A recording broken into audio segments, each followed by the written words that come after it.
శుభోదయం మిత్రులారా. పద్య కవిత్వము రచన ఇప్పగుంట సూర్యనారాయణమూర్తి. శీర్షిక దుర్మతి అంటే చెడ్డవాడు.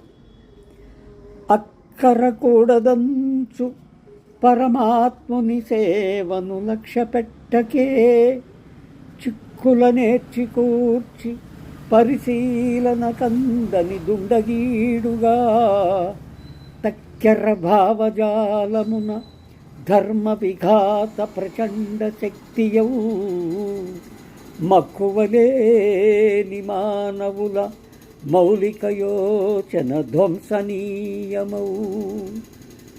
మిత్రులారా, ఈ పద్యభావము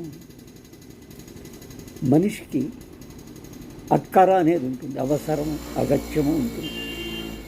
మామూలుగా ఒకరికొకరు సహాయం చేసుకుంటూ ఆ అవసరాల కొద్దీ స్నేహభావంతో ఉంటారు.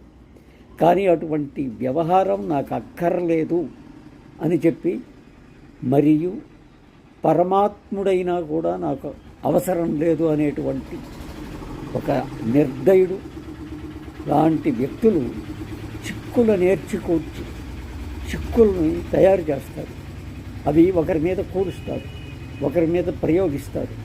పరిశీలన కందని దుండగీడుగా, మనం ఎంత పరిశీలించినా వీడు ఎలాగా ఇట్టు తయారయ్యాడు అనేది అర్థం కాని విధంగా ఒక దుష్టుడు, దుండగీడు అంటే దుష్టుడుగా తయారయ్యి, తక్కెర భావజాలమున, తక్కెర అంటే హీనమైనటువంటి భావజాలమున, తక్కెర భావజాలమున దీర్ఘ విఘాత ప్రచండ శక్తియౌ, ఒక మాదిరిగా కాదు, దీర్ఘమైనటువంటి అంటే సుదీర్ఘము, ఎక్కువ కాలం ఉండేటువంటిది, విఘాత మనుషులకి ఇబ్బంది కలిగించి దెబ్బలు తగిలించేటువంటిగా, ప్రచండ శక్తి, ఒక భయంకరమైన శక్తిగా, ఆగని శక్తిగా తయారవుతూ, మక్కువలేని మానవుల మౌలిక యోచన, ఇలా అన్ని కార్యక్రమాలు చేసేటువంటి మనిషికి మక్కువ అంటే ఒక విధమైన ప్రేమ కూరిమి ఏమీ ఉండదు.